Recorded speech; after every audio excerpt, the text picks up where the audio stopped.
He wants 13 different opportunities to attack each and every incident. And the truth is, you're dealing with humans, right? You're dealing with a jury who sees a guy accused of a terrible thing, and they're given this evidence of other things that they did.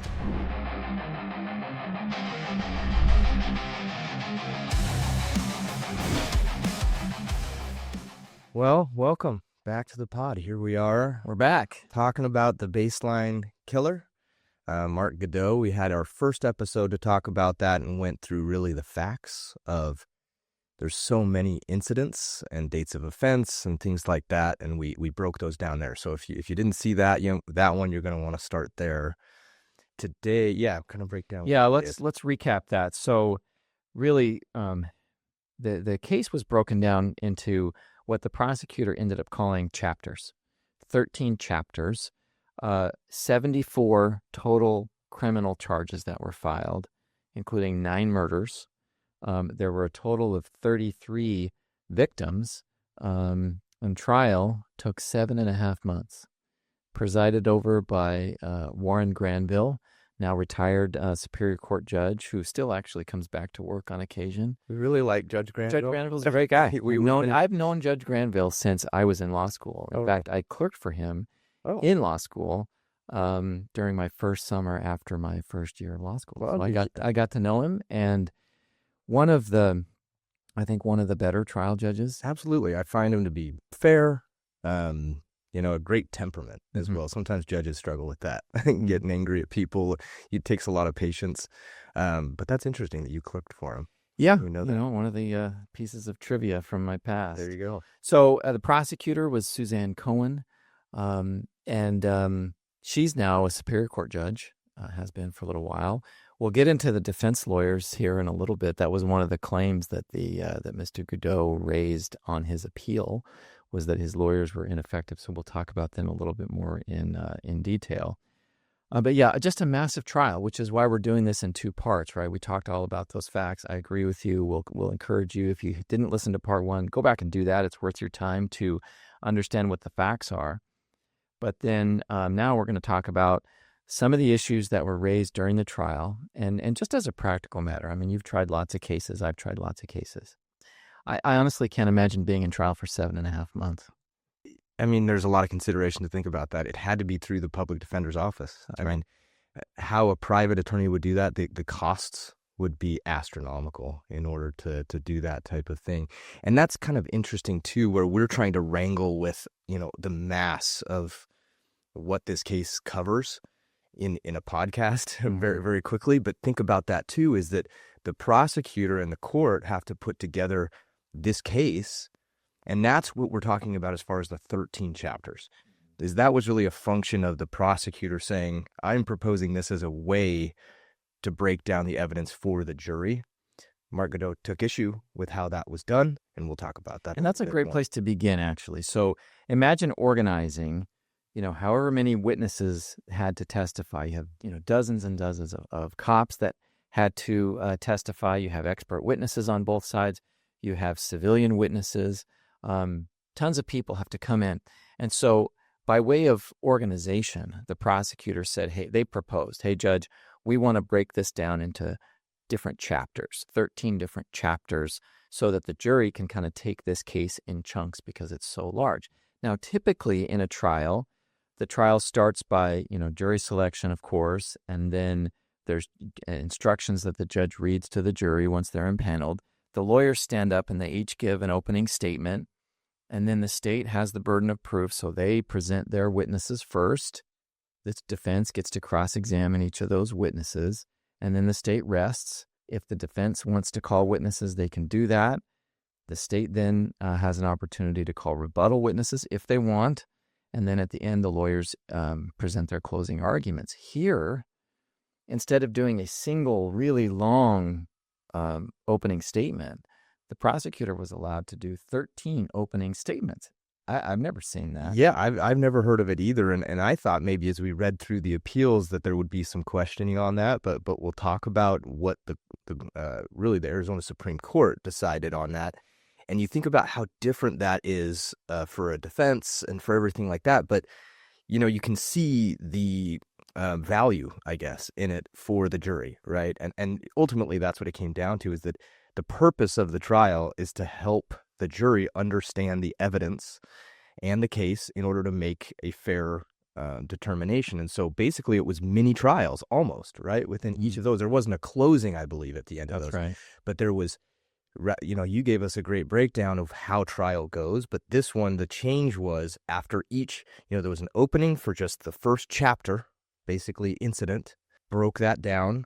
At the end of that, in order to mark the end of that and to mark the beginning of the new set of witnesses on a separate incident, a new opening statement. And again, we'll go through kind of some of the limitations to those opening statements, Sure. why it might not be unfair. Right, and the prosecution gave opening statements for each of their chapters, and the defense was afforded an opportunity to do the same thing. Now, the defense in any criminal case, they don't have to offer an opening statement. Most of the time, you want to, because you want to share with the jury what you expect the evidence to show. And just to remind people, an opening statement is not argument. Right. It is a summary of what each side thinks the evidence will show as they present that evidence. So the prosecutor here gave chapter summaries at the beginning, and then the defense, they didn't present openings for every single chapter. They gave some, but they objected to the process. And ultimately, on the appeal, the Court of Appeals really kind of praised Judge Granville for the way he did this. They said, look, the rules allow the judge to create the environment for an effective trial, and the judge has discretion to do that. Here, given the length, the volume of the evidence, it was actually smart to allow the prosecutor to break this up into chapters. And so that was okay. It was something that he did raise on appeal. Yeah. The Court of Appeals says, or the Supreme Court says, no, that was fine. Yeah. And that's something that, nerdy attorneys sometimes will go into. It is not an opening argument, which sometimes people say, right? It's an opening statement, and it's limited. If you go beyond the scope of what you're allowed to talk about there, the other side commonly will object, and it will be sustained if you're making argument about what the jury should conclude or how they should rule or decide on certain items. It's just to preview for them what the evidence you expect it to show. And why don't we start with, on that one, what was the actual argument that Godot's lawyers made on appeal to say, why was that inappropriate or unfair? Sure. So their argument was that, you're giving the prosecutor basically too much leash to argue and represent their case. Now, Judge Granville, though, placed some limitations on the state. He said, they can only present in their opening what they expect the evidence to show. They can't summarize evidence in the previous chapters. They can't make any arguments. It's, hey, here's a snapshot of what you're going to see.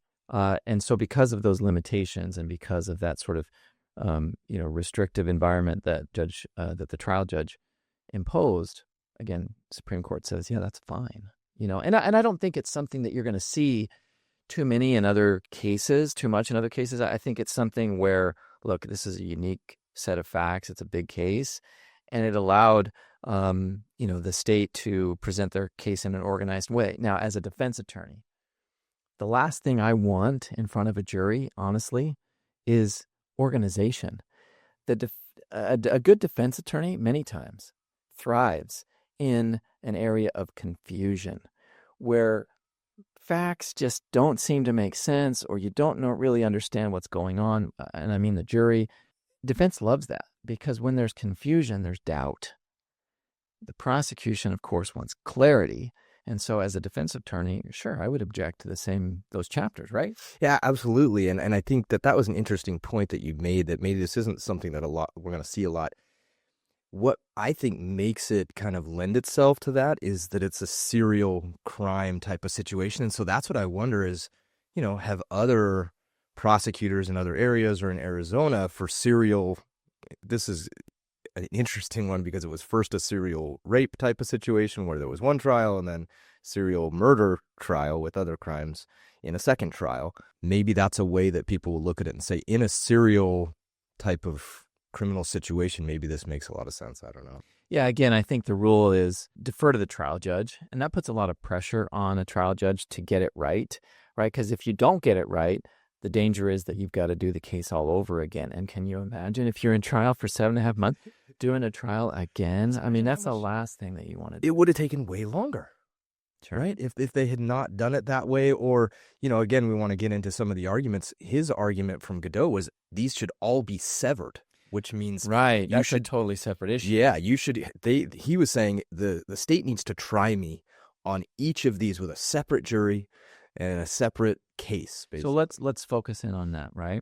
You have, again, 74 counts, 13 different crime scenes, or 13 different areas where there were, assaults and murders and everything else. Arizona allows for crimes like that, sort of a crime spree, let's call it, to be joined. The rules say those can be joined in a single trial. For like a common scheme. Or whatever. Right. There's a number of different theories behind joinder. It's if they're the same character, or if they are part of a common scheme, or they give rise to some sort of pattern of behavior. So Godot says, Judge, I want 13 separate trials. And why would he ask for that? Well, because he wants 13 different juries. He wants 13 different opportunities to attack each and every incident. And if I'm his lawyer, heck yeah, that's what I want too.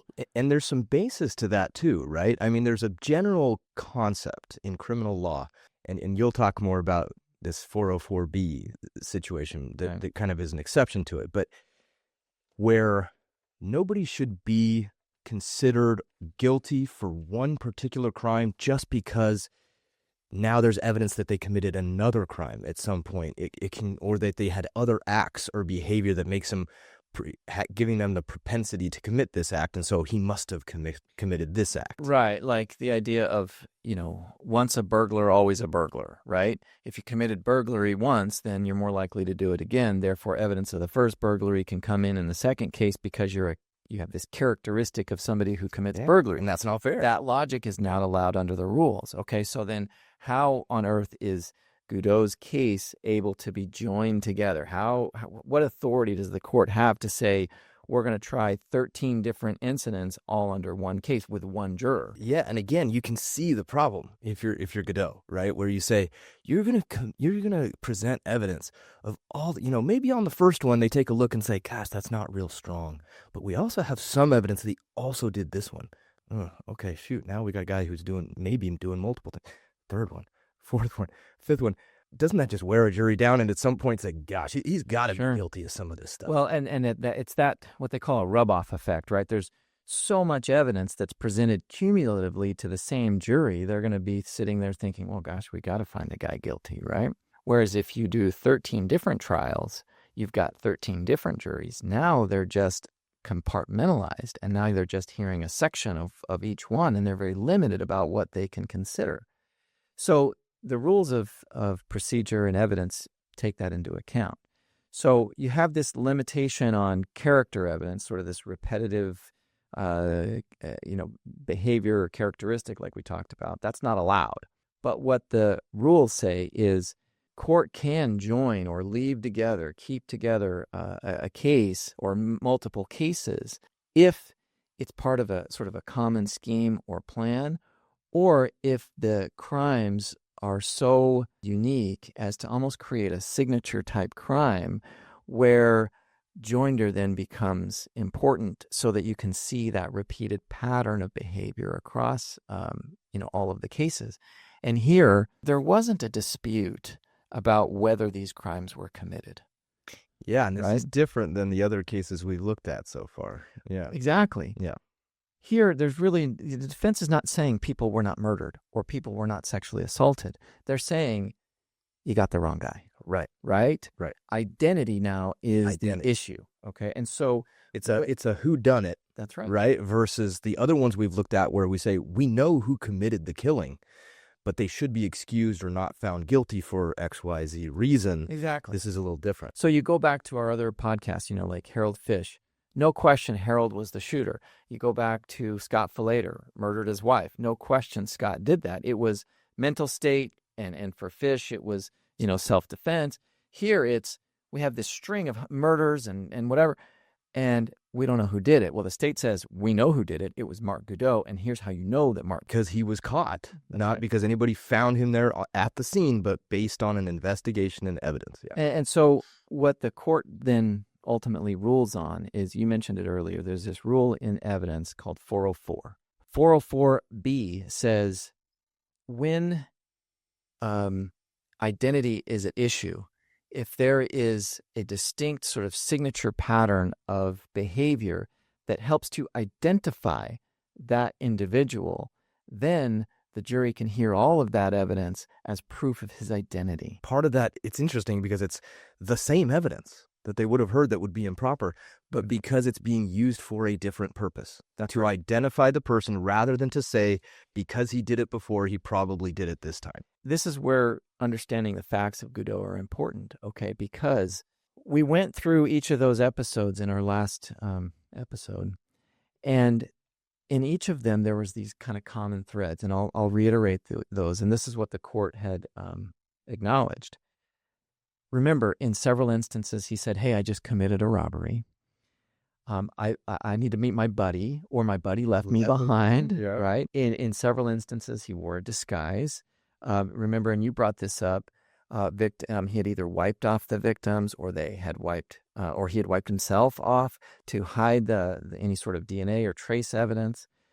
Crimes were committed in sort of secluded areas where he had the victims drive, or he gave them directions to go to certain places. He threatened to shoot them. Many of them described the same silver handgun, although no gun was found. That same common thread of seeing that handgun and then threatening to shoot them. So, and also saying, don't look at me. That's right. Don't look at me was another thing he repeatedly said. Correct. Super important point. And so the court looks across those crimes and says, look, we see these elements popping up, and they all kind of have those same characteristics, which therefore then point to an individual and identify him for us. Crazy. Yeah, right? That's what the rules allow for. We're not saying that, hey, Marc Goudot did it once, therefore he did it a bunch of times. No, they're saying this guy did these things in a pattern, and Marc Goudot, we believe, is the guy who committed that pattern of offenses. And even if we can just show it really strongly on one or two of the events, because we can show that pattern, now you can use it for identity purposes and say, I think he was also the guy in that other. It's a way to backdoor everything in so the jury hears one big trial. And that was interesting, too, when there was a comment by the Supreme Court, Arizona Supreme Court, when he was talking about separating out or severing all the trials.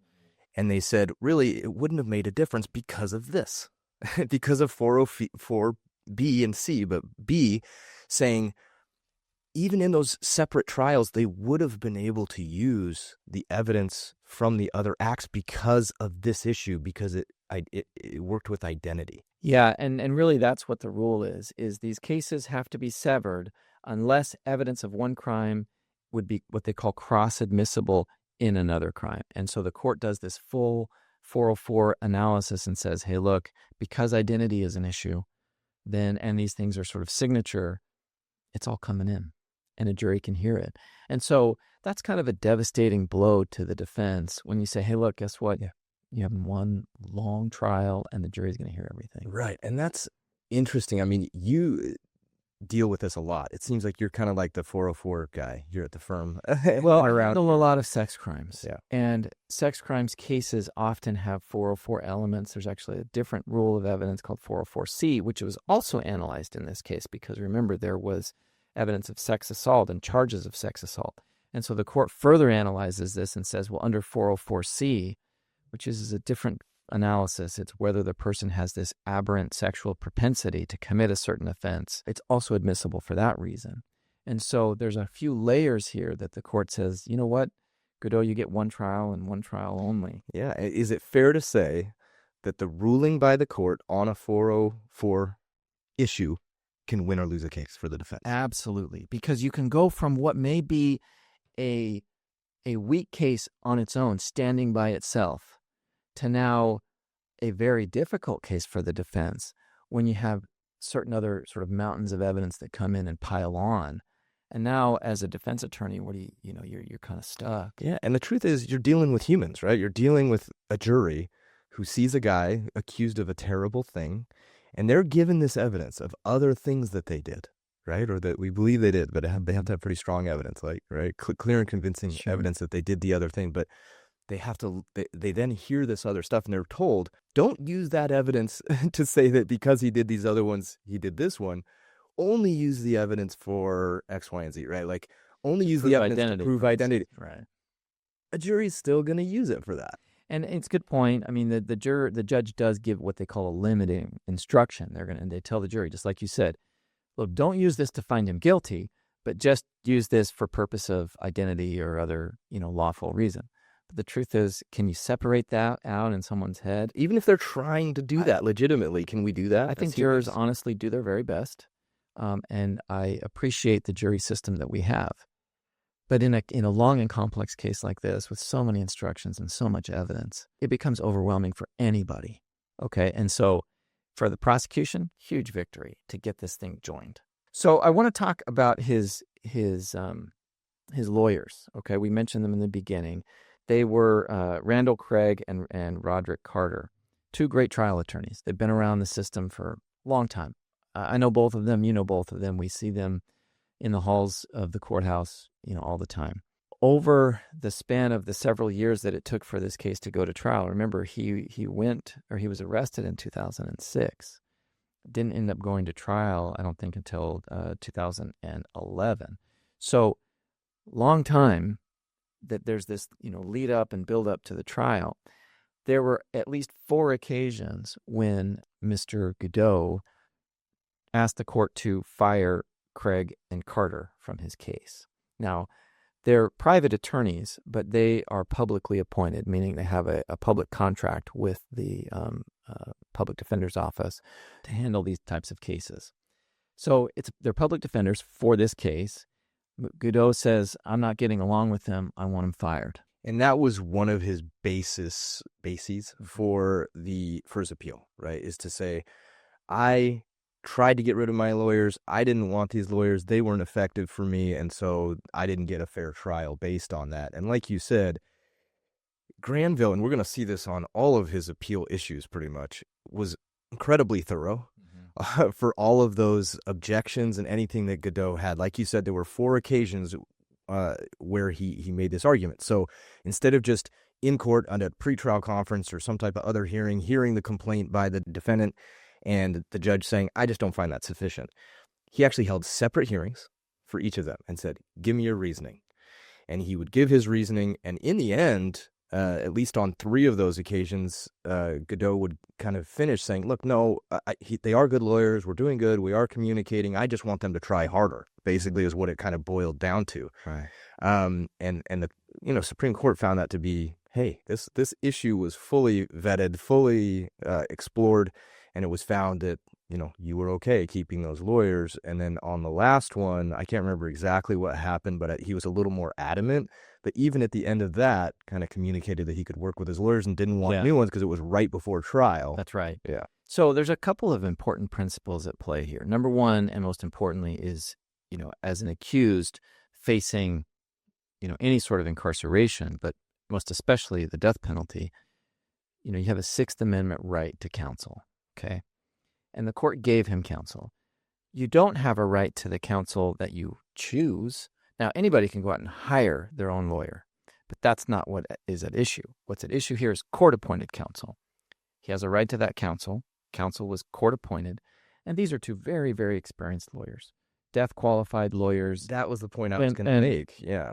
And so they know what they're doing, and they're great trial lawyers. And the point is, so that's actually a qualification you have to do a case like this. Like, you wouldn't be allowed to go in and do this, but especially as an appointed attorney, unless you have that, what we call death qualification, where you've shown that qualification to be eligible even to handle a capital case. That's right. And so Mr. Craig and Mr. Carter, they're capital litigation lawyers. They've done this a long time. They're certainly qualified. So they meet that 6th Amendment hurdle. And what Godot says is, well, each of these times, he says, well, they're not working hard enough. He has a good relationship, and he, in fact, tells the court, I like them, but I want them to try harder. He even says they're good trial lawyers. Right. Yeah. So, the rule really, or the standard that the court looks at to relieve counsel is whether there's such a breakdown of communication and a breakdown of the lawyer-client relationship such that they can't work together anymore. And even though Godot raised these complaints, he never fully sort of fleshed out that issue, never made a claim that their relationship was so broken that they couldn't work together. And at the end of the day, Granville, I agree with you, he did the right thing. He held hearings specifically on these issues 4 times, and 4 times the court says, these guys are doing fine, keep at it. And, to their credit, they handled a very lengthy case, not only the trial, but the lead up to the trial. Years they worked on this case. And then for trial for 7.5 months. So, he doesn't get to choose his lawyer, but, he did get, the services of 2 outstanding lawyers. And to your point on that they don't necessarily get to choose our lawyer, we kind of see this in court quite a bit, right? Where how court works a lot of times, we're in these pretrial conferences, we're set at, say, 1:30 in the afternoon at the same time as 20 other cases. So you'll have multiple defendants that are there with their public defenders. And how common is it for them to say, my public defender's not working for me, this relationship is broken? And even then, most of the time I see the judges in those situations say, you have a right to a lawyer. You don't have a right to the lawyer you get to choose if it's being appointed, which is a tough. I get that. True, except it is the safe route would be to appoint a new lawyer, right? Because like you're saying, there is a criteria to say if it comes back later that relationship was so toxic and they couldn't even work together, potentially that's a basis. But the danger is, and this is what Granville had to balance, is you've got this massive case, guys who had years invested in the investigation. Now you're going to swap lawyers? So we're not going to do the trial 4 or 5 years later. We're going to do it 6 or 7 years later because this new set of lawyers has to get up to speed, and who's to say he's not going to be upset with them? I mean, at some point you do have to draw a line. And Godot's issue, again, he never fully made the claim that the lawyer-client relationship was so broken that he couldn't fix it. And so he goes to trial. One other thing that I wanted to raise, well, we know there's a single trial. We know he's got these 2 lawyers who are handling his case. The state begins to present their evidence. And remember, the defense here is ID, right? Let's talk about ID for a little while, because there were some serious problems with the state's ability to prove identification. At least through eyewitness identification. Eyewitness identification. Now, we'll get into the DNA in a little bit, but as each witness testifies, they're going to go on the witness stand, and many of them are going to be asked by the prosecutor, do you see the person in the room who committed this offense? You laugh because you've done this a million times. Yeah. Do you see the person? Okay, now, again, having tried lots of cases, how do you not pick the guy who's sitting next to the defense lawyer at the defense table? Yeah, and this guy had 2 defense lawyers in their suits on either side of him, on the defense side of the table that has a little name tag that says defense. Right. It seems a little silly or hollow to say, hey, now pick the guy sitting right over there. Right. Who else are they going to pick? Right. Okay. Although I do have a fun story about that. Go ahead. One time, it was an attempted murder case. Yeah. I was actually clerking for a judge at the time, so I was in law school, and it was an attempted murder. And the witness is up on the stand, the main witness. Yeah. I mean, this is the identification witness. Yeah. And they say that, And so this is the one time I actually didn't see them read all the context cues in the courtroom and say, obviously it's this dude sitting right here. Right. And they say, do you see the defendant in the room? Yeah. And he just looks around at everybody forever. And he goes, can I get up and walk around the courtroom? Sure. Gets up, walks around the courtroom, and eventually says, I think it's that guy right there. And that was a pretty strong win for the defense on that one. Prosecution is sweating at that point. Aren't they? They're just like, oh gosh, this picket. Oh, it was so great. Right. Can I tell a story? Sure. So when I was a prosecutor years ago, defendant in the case was wearing this tan shirt. And the defense attorney had kind of pulled a move where he wore the same. He planted in the audience a guy wearing a tan shirt. And so when the victim on the stand says it's the guy wearing the tan shirt, And the judge says, yes, I see that the record will reflect that the victim has identified the defendant. On cross-examination, then the defense says, are you talking about this guy in the tan shirt or the guy in the back in the tan shirt? So he created this element of confusion. I thought it was kind of a stupid move by the defense to do something corny like that. Yeah. And, ultimately I won. But, ID, that moment in trial is really important. And so think about what you see on TV, right? It's where you say, do you see that man in the courtroom? Right. Full of drama, not nearly as much drama as what you see on TV, but it is an important moment where victims will say, that's my accuser. Yeah. That's the guy that did this to me. And that's why I get so frustrated with it, is because and they argue this, and I don't dispute this argument from the defense, is that it's suggestive, right? But it doesn't mean that it overturns the case. Let's get into suggestibility, because that's the important part here. A number of these victims, pre-trial, either were unable or failed to make a identification of Godot before trial. They gave descriptions, and those descriptions varied. They had some very similar characteristics. Black male, athletic build, whatever height. One of them described his disguise, which was the bucket hat and the wig, which ultimately became the drawing that was put out to the media. So they gave descriptions, and then a number of them were presented with photo lineups later on, and they didn't all pick out the guy in the photo lineup. And that's such a vital part of an identification case, right? Is where first you get the description. Right. And that's where suggestibility kind of comes in, as far as the police having to make sure they do this in a way that is appropriate and not suggestive, right? Yeah, and one of the most common ways that police will do this sort of pretrial identification is they'll create what we call a 6-pack, 6 photos of similar-looking people, similar characteristics. There won't be any names on those photos. They're just numbered. The officer reads an admonition that says, I'm going to show you 6 photos. The person who did this may or may not be in that group. I'm not directing you to pick any one of them, but if you see the guy who did this, point to him. Now, I'm paraphrasing, but that's generally what they say. Yeah, and how they say it is vital, right? Because and there's a specific instruction that they read. Again, I'm paraphrasing. Law enforcement has a specific advisement that they read, and they're not to steer the person to pick a particular person. Now, in this case, a number of people were unable to make that ID, pre-trial. And before his arrest, police tried to get once they figured out it was Godot as their suspect, they tried to make sure that anybody who may testify had an opportunity to make that ID on a photo lineup or otherwise. One of them did a voice identification. They had 6 different people, including Godot, say this same phrase, on a recording, and she had to pick out the voice. She actually did. She got the right person. She got Godot's voice. But, a number of them could not ID him pre-trial. And then what happens?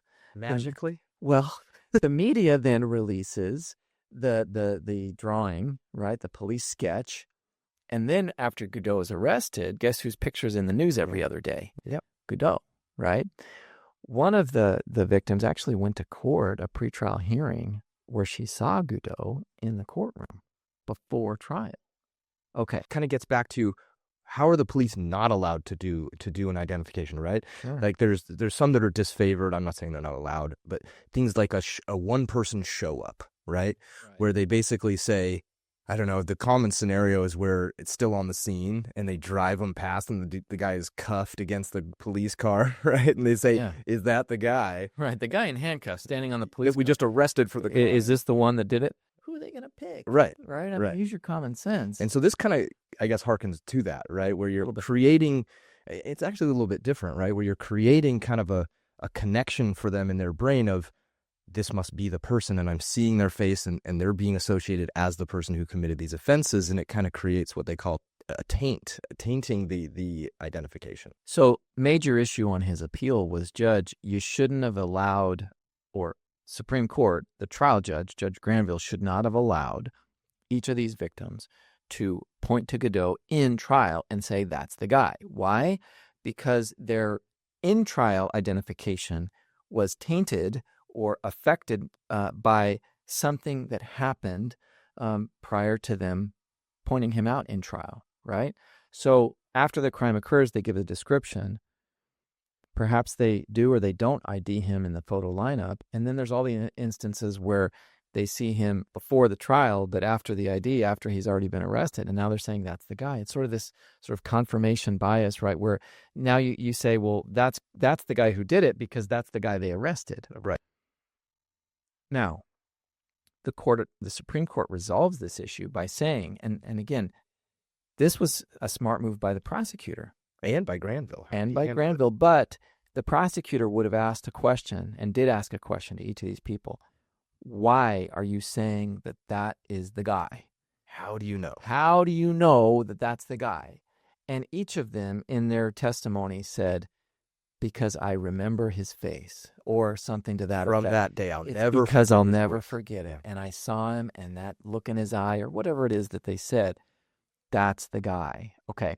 And then Granville, not to cut you off, you were going to keep going on that. Granville, he didn't just allow it to happen either, right? He actually held hearings for each of these outside the presence of the jury called Deserault. That's right. Hearings, right? Right. So in Arizona, it's an ID hearing, what we call it. It's based off a case that goes by the name of Deserault, State versus Deserault, I think.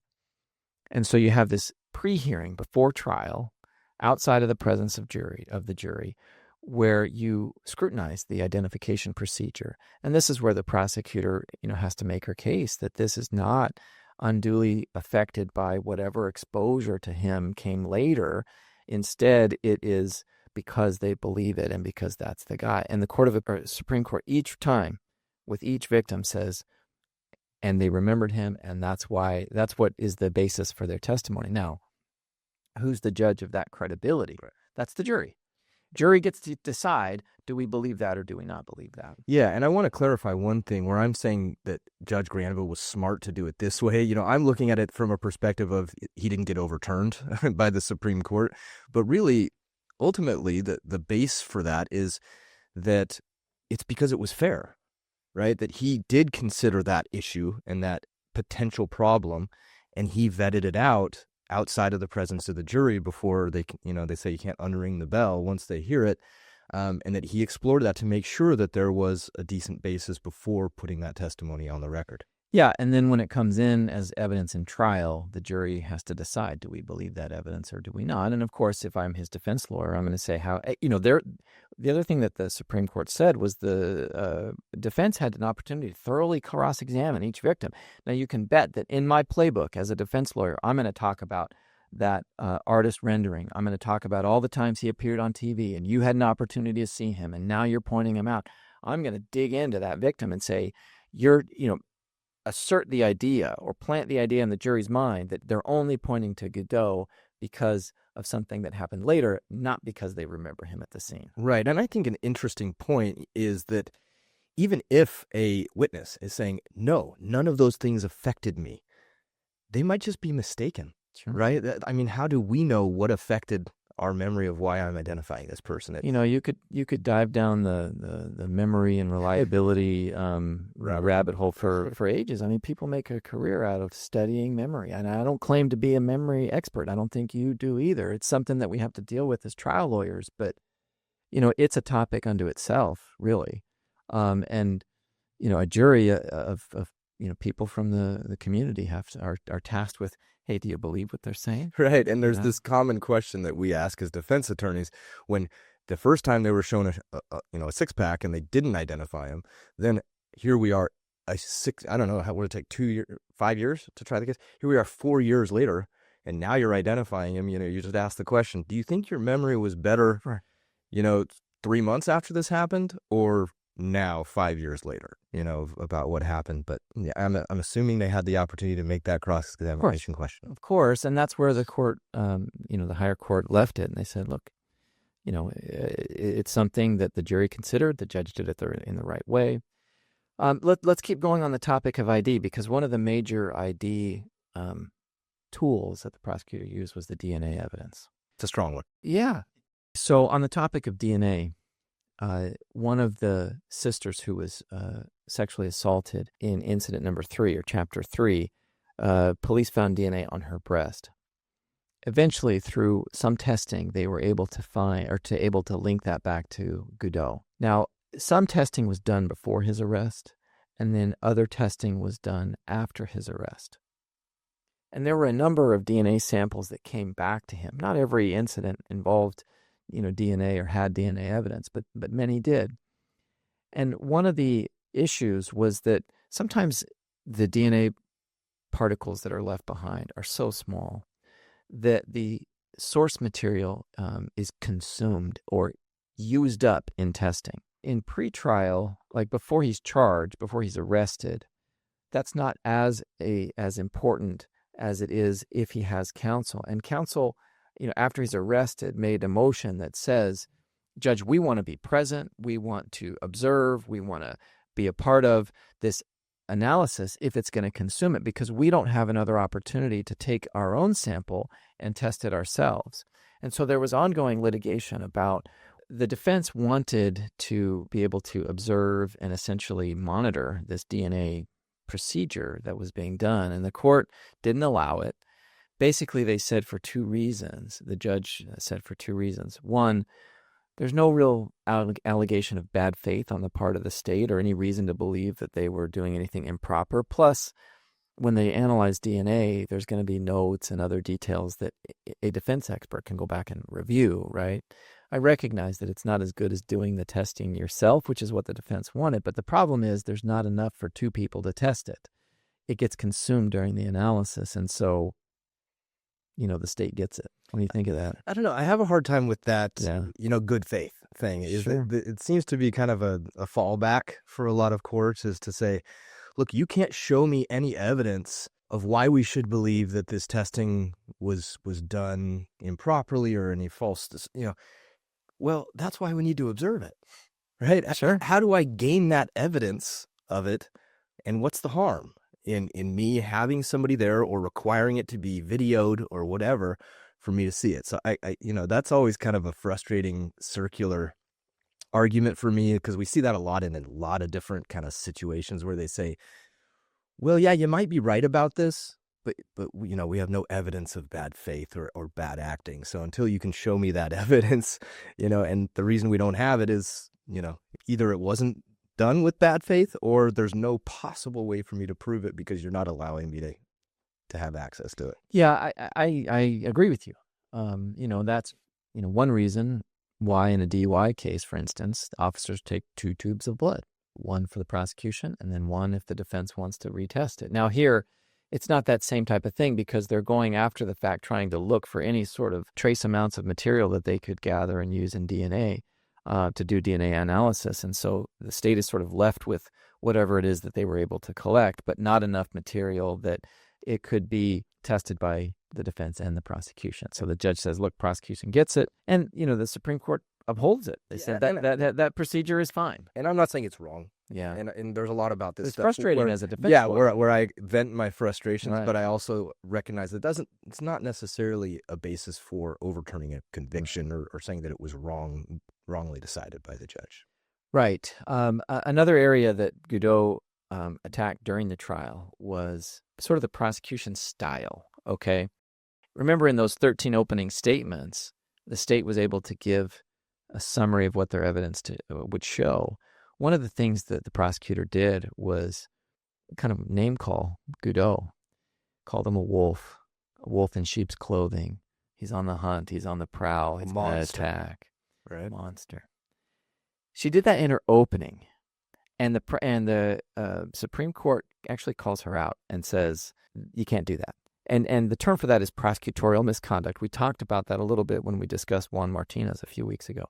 You're not supposed to do that. An opening statement is just that. It's a summary of what the facts are. It's not an opportunity to make argument. Now, the Supreme Court does say, hey, when she said that in closing argument, when she is summarizing evidence and making argument as to why he's guilty, she has much more latitude to say he's a wolf, he's a predator, he's a hunter, he's in sheep's clothing with his disguise.